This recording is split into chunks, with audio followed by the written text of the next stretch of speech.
What's up? How is everybody? It's like really late. It's well after midnight, Saturday night here. I got home from work a little while ago and I've just been gathering up all my notes for our big grand finale, part 4, Rocky 17 of the inner and the outer.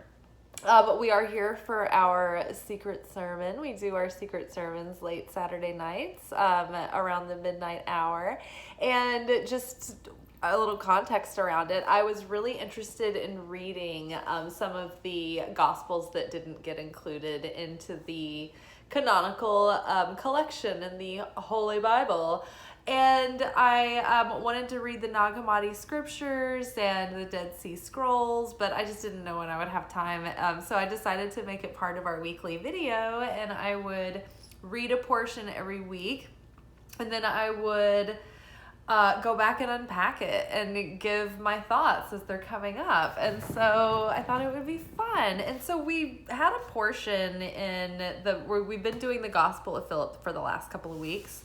And it's sort of written in a way that's like these little morsels, these little like couple of paragraph sections. And this one particular portion I started a few weeks ago, and it didn't seem like there would be a lot to talk about. And now we're on our 4th episode about this concept. And I just kept running into more material through the week that would just elaborate on the point that the passage was making. So in this particular episode, there was a discussion about some neurological significance and quantum sort of relation to this. So wanted to go into that this week.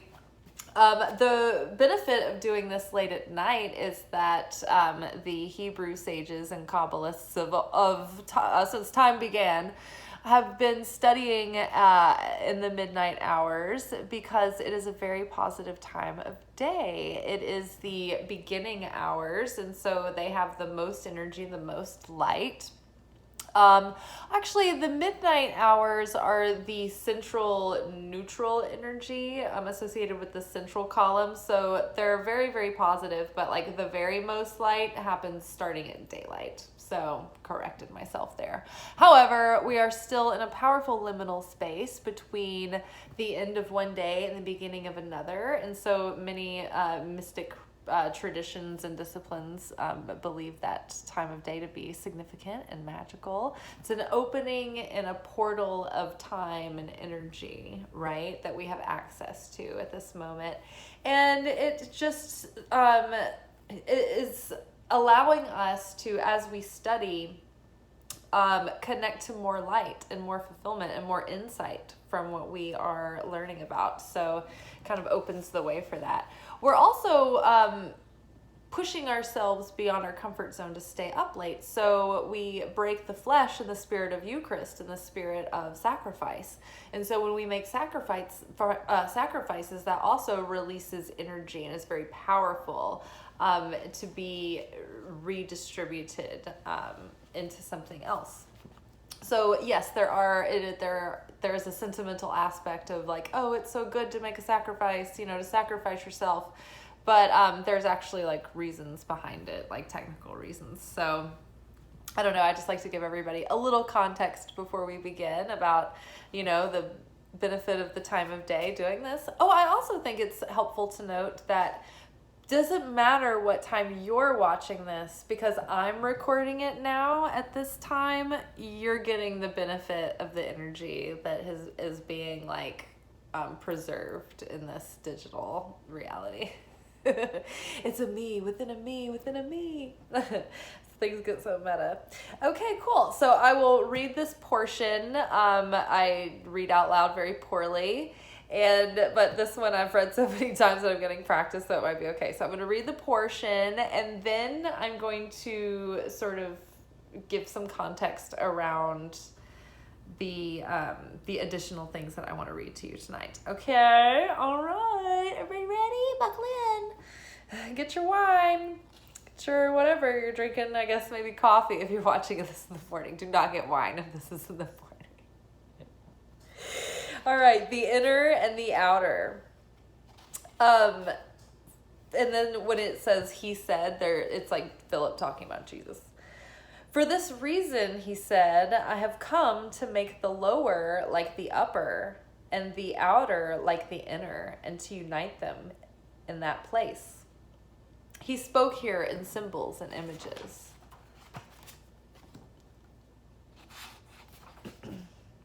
Those who say there is a heavenly person and one that is higher are wrong, for they call the visible heavenly person lower, and the one to whom the hidden realms belong higher.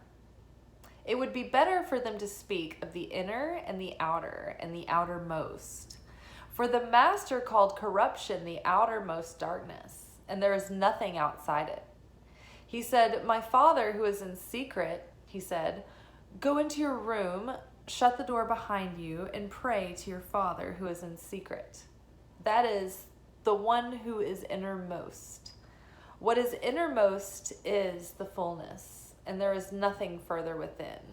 And this is what they call uppermost. So very interesting. So there have, like I said, been 3 previous episodes where we have talked about this in so many different ways. But just to sum up, the point is that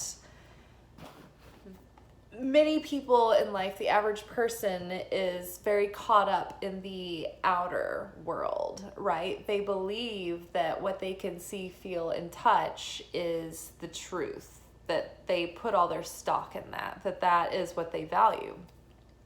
But the wise person knows that really the outer world is the illusion, and it's very corruptible, very changing, very mutable.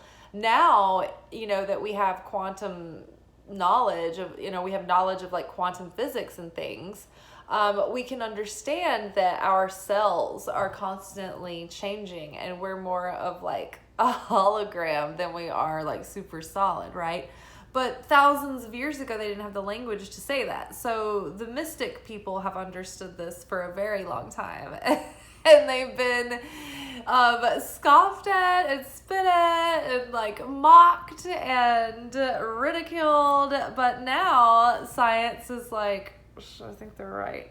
And even Einstein himself was an example of one of these outer people. Even though he was a genius, he could not get over the theory of relativity. It just didn't add up to him in the Newtonian physics sense. And so he never could accept it, even though it was his own discovery. And he spent the rest of his life trying to disprove it. Instead of just elaborating and creating more, he was like frozen up and like stuck forever and actually like going backward because like he couldn't believe this, he couldn't accept this truth, right?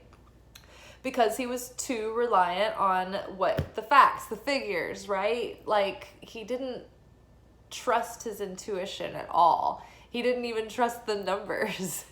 He was like, no, I'm going to disprove this. And he never did. Now, in context, though, it's good that scientists are like that because we always want to be challenging the status quo and expanding our knowledge and evolving this knowledge. But is only powerful if those scientists can also incorporate their intuition and follow a hunch, right? And then use all of that, traditional classical training and knowledge or whatever to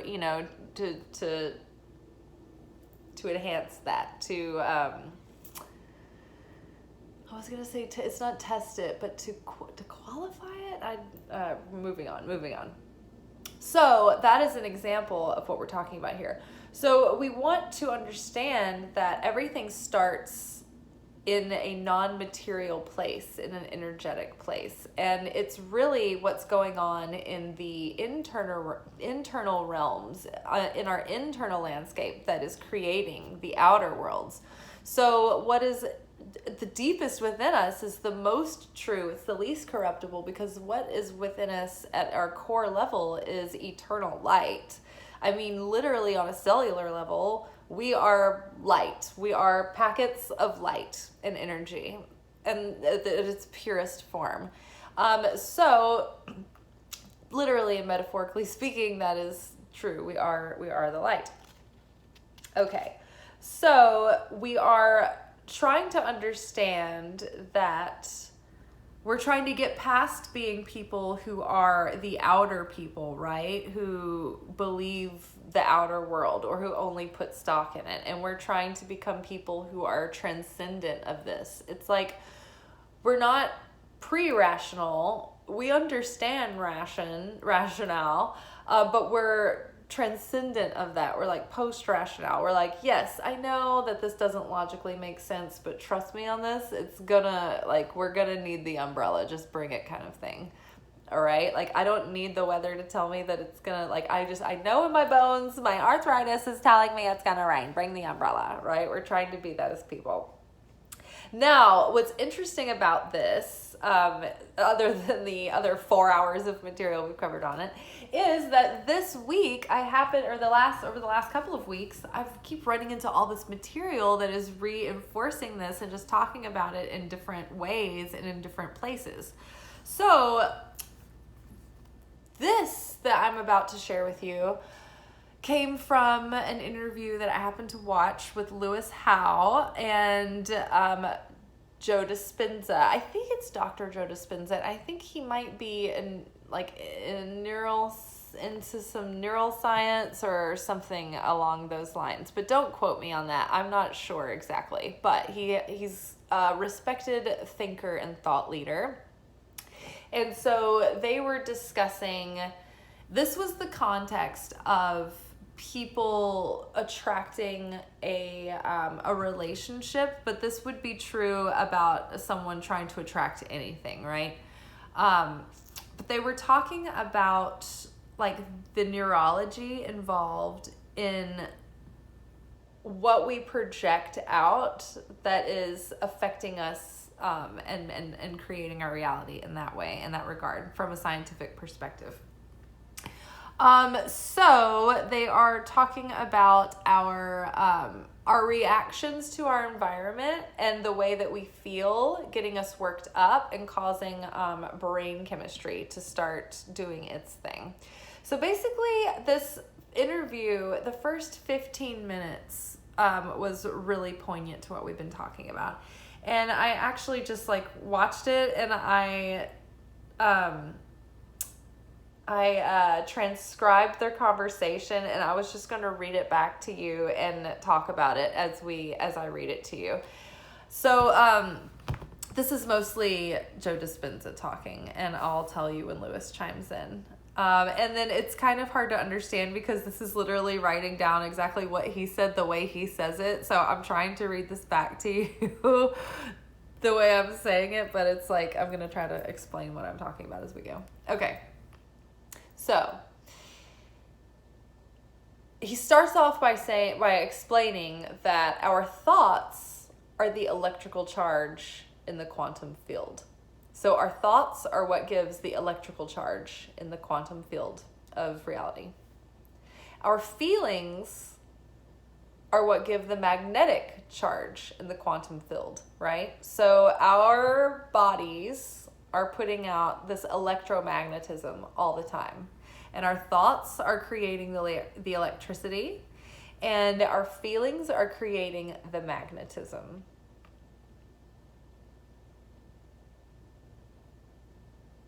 So our feelings are the magnetic charge in the quantum field. And how you think and how you feel broadcasts an electromagnetic signature that influences every single atom in your life.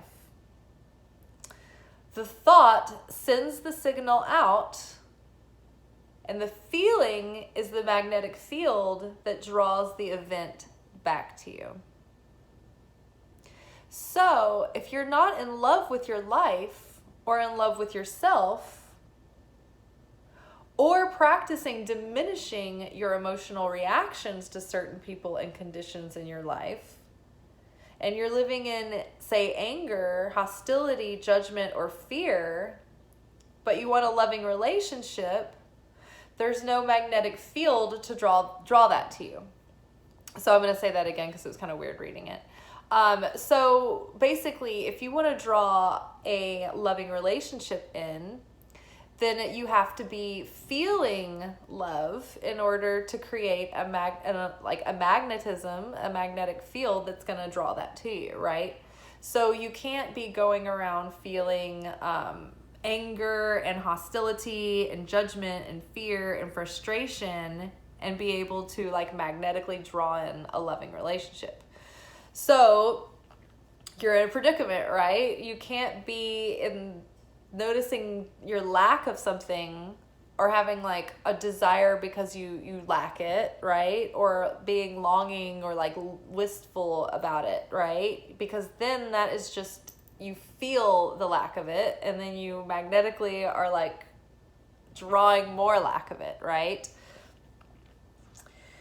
Some say, like talking about like making an excuse for how they feel or explaining why they feel a certain way. They might say, well, it's this person or this situation that makes me feel this way. But by saying that, you're saying that that person or circumstance is controlling the way that you feel and the way that you think. And anything that controls the way we feel and the way we think, we are victims to these things. So think about what we've been talking about, wanting to have affinity with the light in order to align vibrationally with blessings so that we can receive blessings. We have to have affinity with the light. And in order to have affinity with the light, we must become the cause and not the effect, because we are creating our reality from the inside of us, right? We are using our free will and our consciousness to create our reality, not being reactive to our environment and being the victim of circumstance. That being the cause and not the effect. So we're trying to strive to have cause consciousness, meaning that when life is like changing and doing all the things that it does and throwing us curveballs, we're kind of solid. Like we're just like, okay, cool. I'm not gonna be reflexive about this. I'm gonna take it in stride, and I'm going to calmly, using my free will, decide how I want to show up. I'm also going to regulate the way I feel and think, because this has an effect on the rest of my life as well. So it's so important to develop that virtue of self-control. It's like the more you understand that, the more you understand that like self-control is really almost the most important fruit of the spirit, as far as being a sort of a virtue that it's almost like a trait, like a talent that you have to build. Like a quality about you, rather than a virtue. It's like a practice. Okay, so most people are unconsciously responding to the conditions in their environment, experiencing emotions derived from the hormones of stress. Those emotions cause us to feel separate from our dreams and heighten our senses. So if we can't see our dreams or the desires of our hearts coming into fruition, then we feel like they don't exist, right? So again, that is pointing out the material person who can only put faith in what they can see. They don't have any faith in what they can't see yet. So that is that example of that outer person versus the inner person, who the inner person can believe before they see. They can believe something that is there, and they can feel it and sense it and know it's coming and have faith beyond reason. It's called imuna.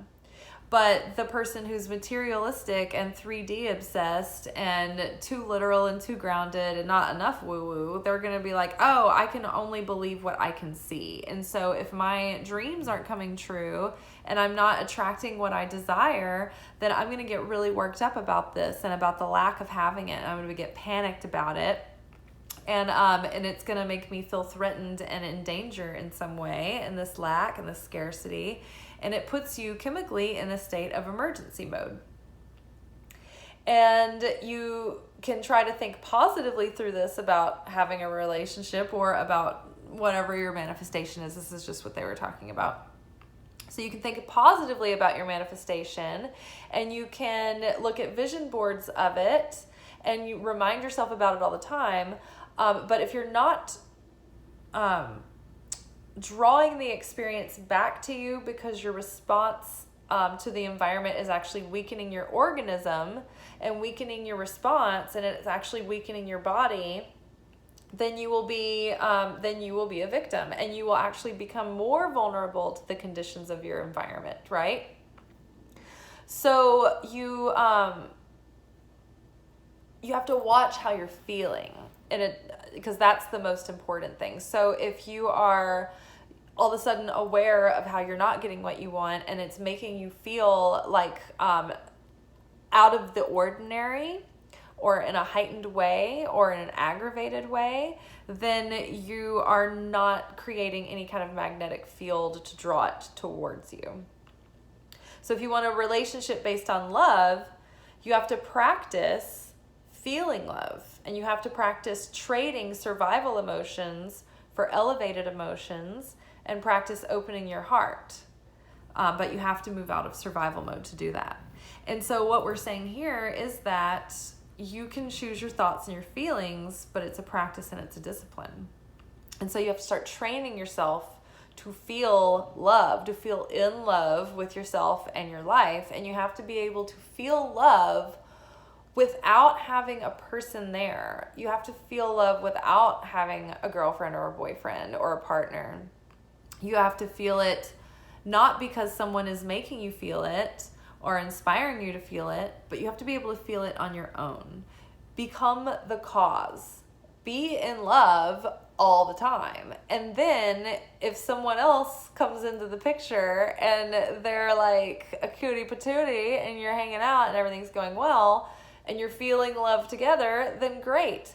But if you're already in love on your own, and you're not relying on someone to make you feel that way, then if they're being a shit and they're not like contributing or like showing up in the relationship, then you're gonna feel a lot more ease at being like, okay, look, I need to set this boundary and communicate, my needs, and like, let's talk about yours, and let's see if we're really compatible. We can keep going, or we'll just walk away because I'm still gonna be in love, whether or not you're here or not.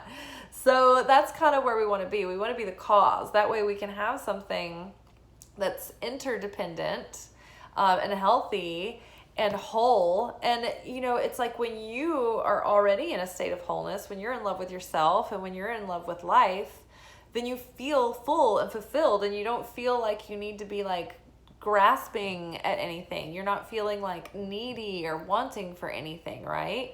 And so if you're in this state of being fulfilled and whole, and you're totally in your lane, and you're like in alignment, and you're like being authentic, and you're not really like grabbing at something just to fill a space, just to fill a void, just have a warm body around, or whatever it is, a job or whatever,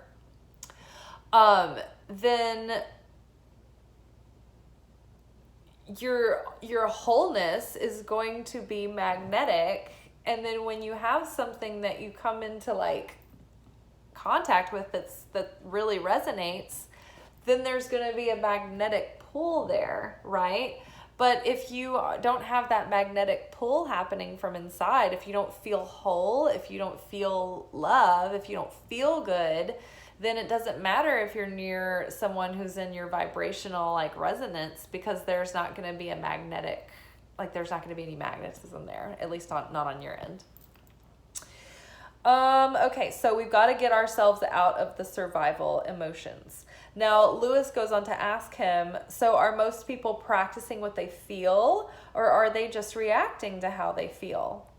Again, affect consciousness versus cause. And it made me wonder if Dr. Joe Dispenza is actually studies Kabbalah, because it's like this is really like it's a perfect example of being the cause consciousness, being the cause and not the effect, right? We're literally trying to practice choosing what we feel and practicing those feelings rather than just being reactive to our environment and like feeling whatever comes up, right? Because if you're in a situation that like, okay, all of a sudden everything's aggravating you, then like you are in a chemically aggravated state, and that's not good for you. These are not good chemicals going through your body that your brain is producing. So you're actually it's weakening your body, it's weakening your immune system, it's weakening like probably eating and breaking down like, your muscles and things like that, and your cells are not renewing and things like that the way that they need to. And so you're starting, it's like it has a negative effect on you, and it makes you sick. So so we want to be the cause and not the effect. So we practice restriction to become the cause by choosing how we feel and not just reacting to life. Most people are reacting to their environment, or they are reacting to some stray thought in their mind. Every thought produces a chemical. So if they have an unhappy thought, then they feel unhappy. Then they're going to be magnetic for unhappy, right? If they have a judgmental thought, then it produces chemicals that make a person feel polarized. So it's like our thoughts are making us feel things. And what we don't realize is that these random thoughts that we think are so benign, they're actually creating chemical responses that are like primal in our body to like go into like these survival modes, right? And it's really having an effect not only on our chemistry, but on our perceptions of life, on our quality of life, on the way we feel, on the way we're experiencing everything, everywhere we go. So we really need to start being aware of how we're feeling and like what thoughts we're thinking. And if we're like catastrophizing things in our mind, then like change the channel and think about some kittens. Like it's not irresponsible to do this. Like you need to like think about the kittens for your own sake, okay? So he goes on to explain that the stronger the emotions that we feel from the problems or the conditions in our lives, and the more altered we feel inside of ourselves, like the more different we feel from usual, then the more that we pay attention to what's causing it outside of us.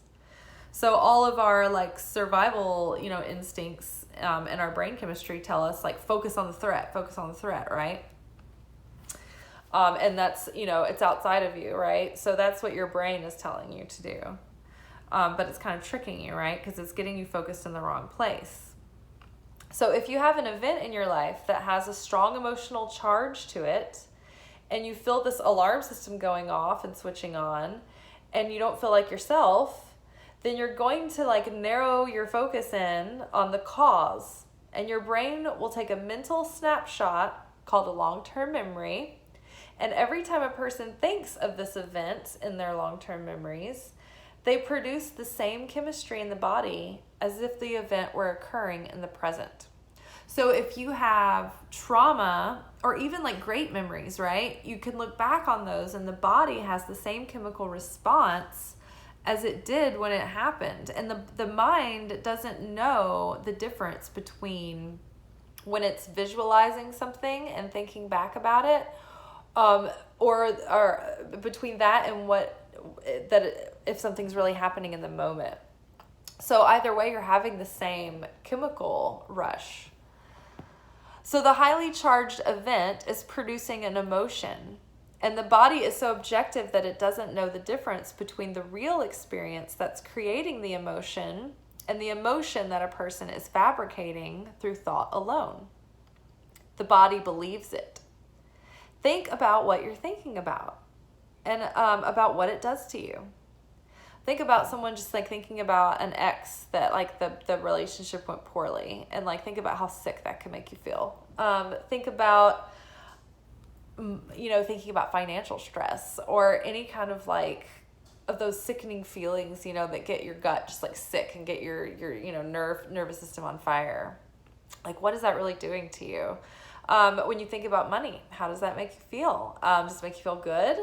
it would behoove us to feel good, develop and teach ourselves to feel good when we think about money. That way we can be magnets for money.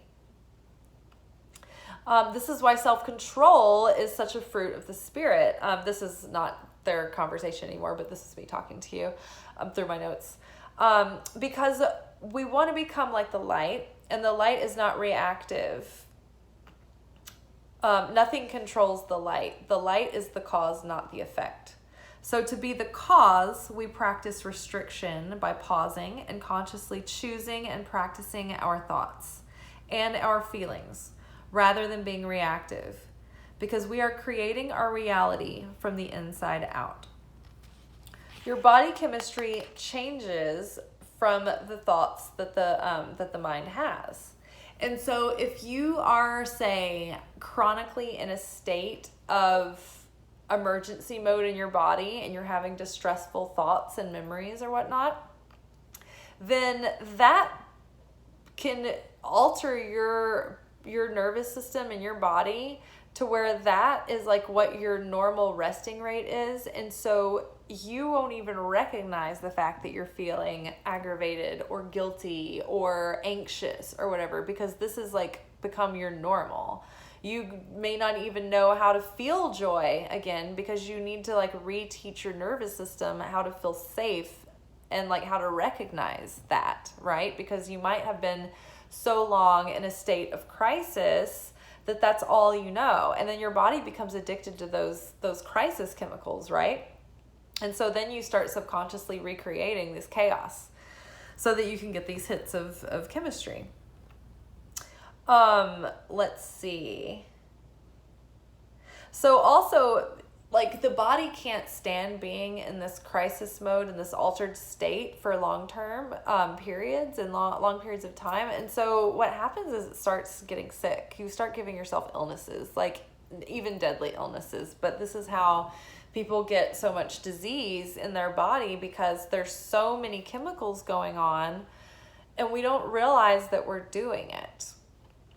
But we do have some control over it. So as you think, the mind, like the body is the mind. It follows the mind. It's a mirror of the mind. Emotionally and chemically speaking, the body believes the mind so much that it is the mind. So it's just like Jesus said, as a man thinketh, so is he. It's so funny when, people hear him say that back then and they're like, wow, what does that mean, Jesus?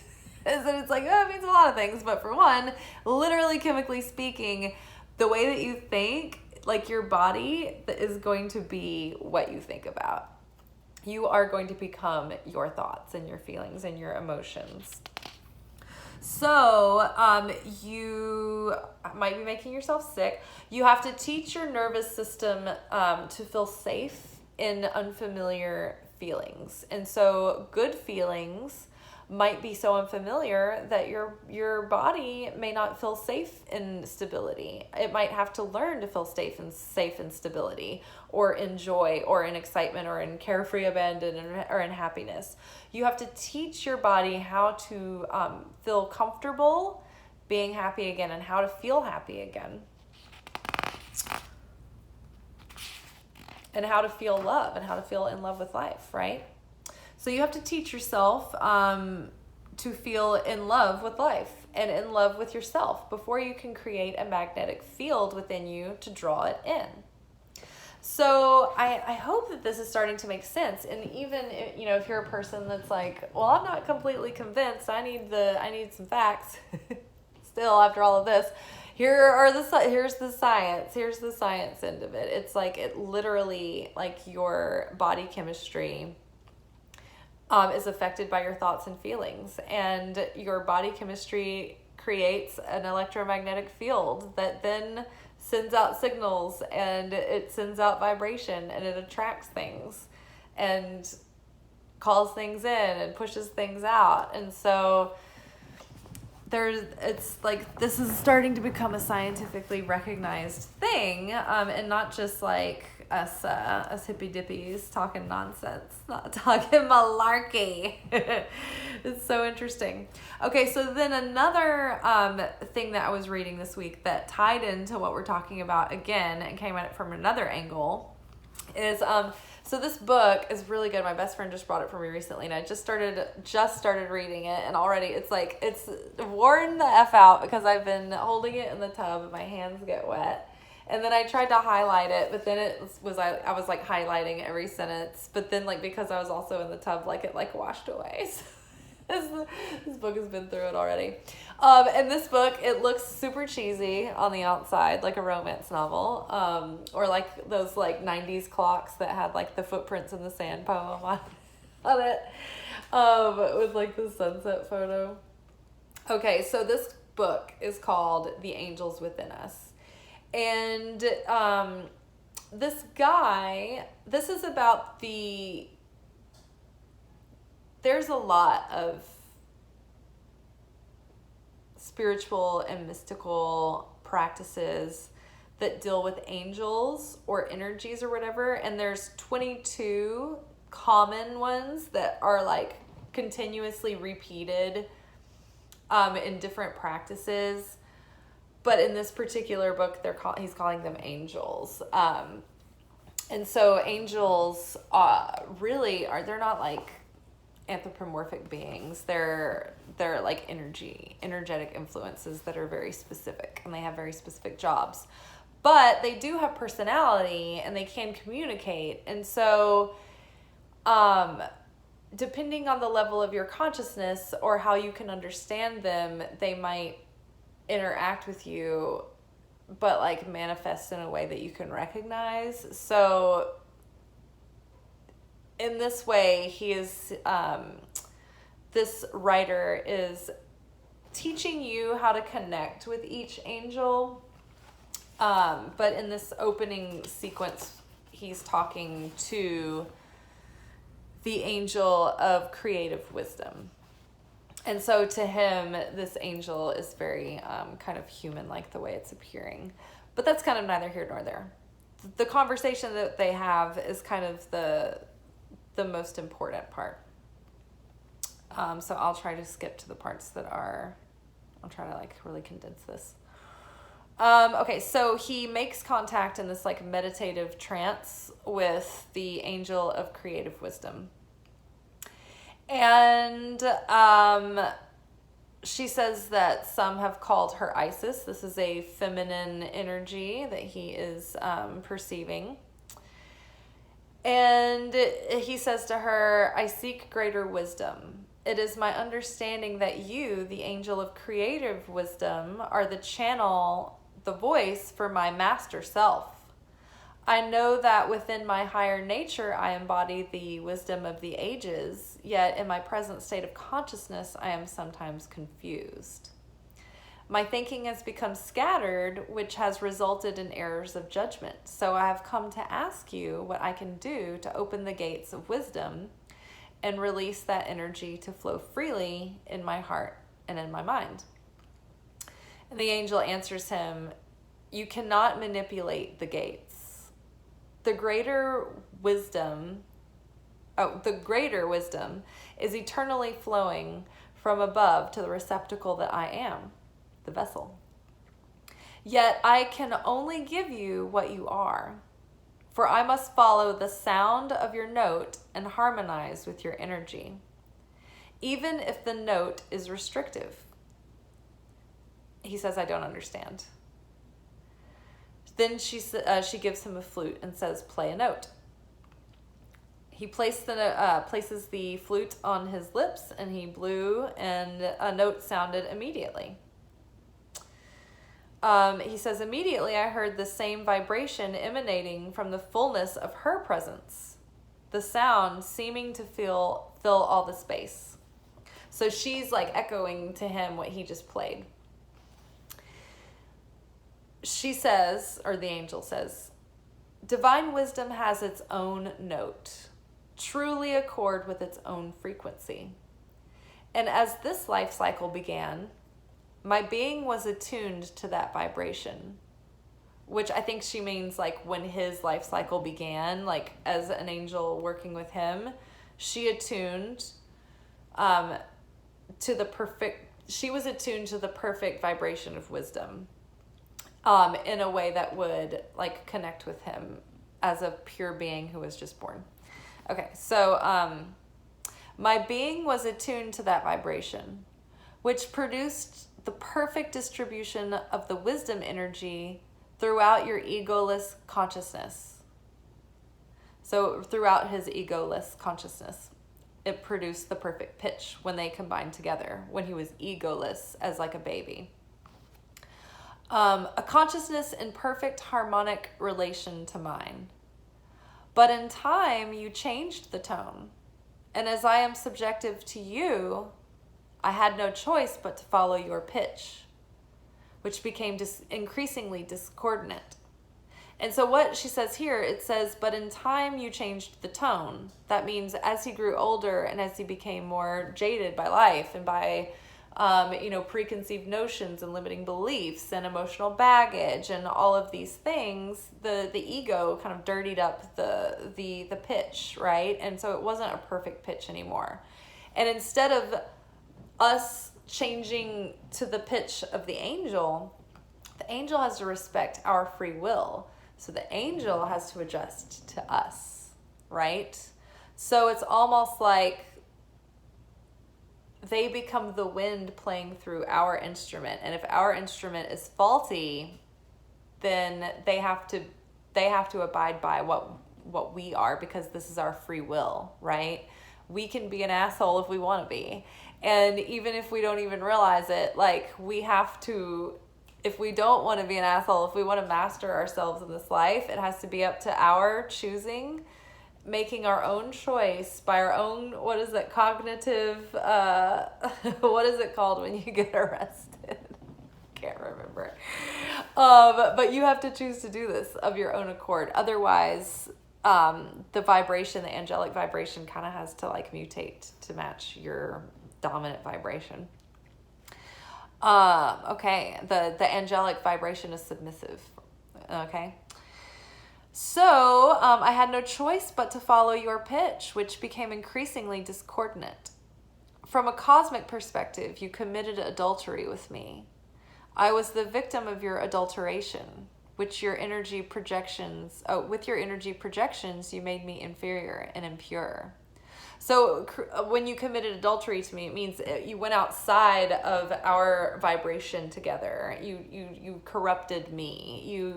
You went and wanted it to be something else, but I had to go along with it, and then I was changed because of it. And then we created something that was false and a lie and discordant.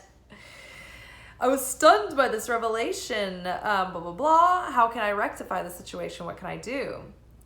The angel of creative wisdom says, play the right note, with a touch of impatience in her voice. She said, your present sounds are the result of failing to unite the force of love with the energies of will and understanding. And you are applying what you know to the phenomenal world of effects rather than to the inner world of cause.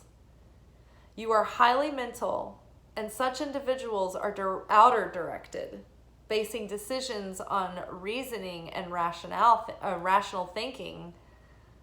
Thus, the goal is always to attack the illusion, but the opposite of illusion is intuition. So again, this is the person who is the effect and not the cause, and they believe the symptoms, and they're always trying to attack the symptoms and not the cause, which is the internal realm. They're always trying to change the outer environment. They're always trying to make changes in their life and make changes in their diet and make changes in their this and that. And if this person was better to deal with at work, then it wouldn't be like this. They're always looking to the outer as the problem, and they're always looking to the outer for the solution. And they're going in a circle, because really the inner, if they could focus on changing the inner is creating the outer. The inner is the ingredients that are making the outer. The inner is the head of the spring that's feeding the whole stream, right? So you've got to go and get like the dead body out of the spring that's that's like making the whole river toxic, right? You've got to go to the internal and prioritize that over the external, and then the external will change. You can try to change the external, but it won't hold if the internal doesn't match, right? And let's see. Again, though, just focusing on that person that's like caught up in the external and thinking that the illusion is real, but it is not.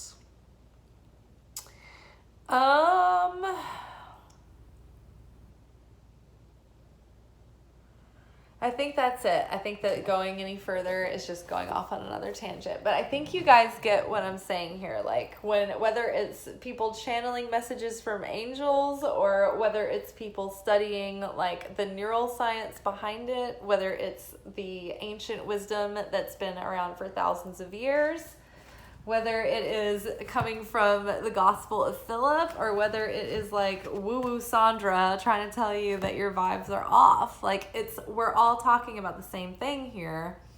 And yet there are still people out there that are like, this is all a bunch of baloney. The outer people, right? So we want to be inner people. We want to practice being the cause and not the effect, right? So what do? We practice restriction, and the restriction game is, according to the Kabbalah Center, this is how they teach you to play it. Pause. What a pleasure. Why is this in my movie? Right? You're looking at life. You're not immediately reflexively responding. You're not being reactive. You're using your free will to look, to be present, to be consciousness, to be conscious, to be aware, and to say, even if this is a terrible shit situation, what a pleasure, what an opportunity here to see what needs to be corrected within me at this moment. Like, now that I'm seeing this chaos play out, I can see that there's something at the root of this, that it's showing me that I can tweak, right? So pause. Oh, what a pleasure that this is happening. Why is this in my movie? Why is this part of my story? What's the significance? Why is it, how does this relate to evolving my soul, right? That's always what's happening. We're always evolving our soul. We're always shedding ego layers and layers of what's called klipot in Kabbalah. It's like layers of negativity, these shells that hide the light, right? The ego shells. So we're always just shedding these layers to just reveal the light that's already within us, right? So what we're doing is we're remembering something that's already true, that we, at our deepest level, are the light. We are part of the source. We're an expression of the source. So we are completely whole. We are completely fulfilled. We have everything. Everything is ours. We are one with it all. And we need nothing, and we lack nothing. And the more our cup runneth over, then the more we don't want or need from anyone. The more we're just wanting to give and share and be in it to win it, motherfucker.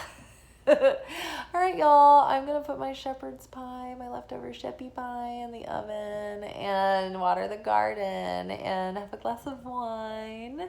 And I hope you do the same, unless it's morning, and have your coffee instead, or tea. All right, you guys, I will see you tomorrow night for our oracle forecast for the week. And I hope you have enjoyed the inner and the outer. I think that we will not be talking about this again next week. We're going to find another portion. All right, y'all, much love to you. Good night. Bye.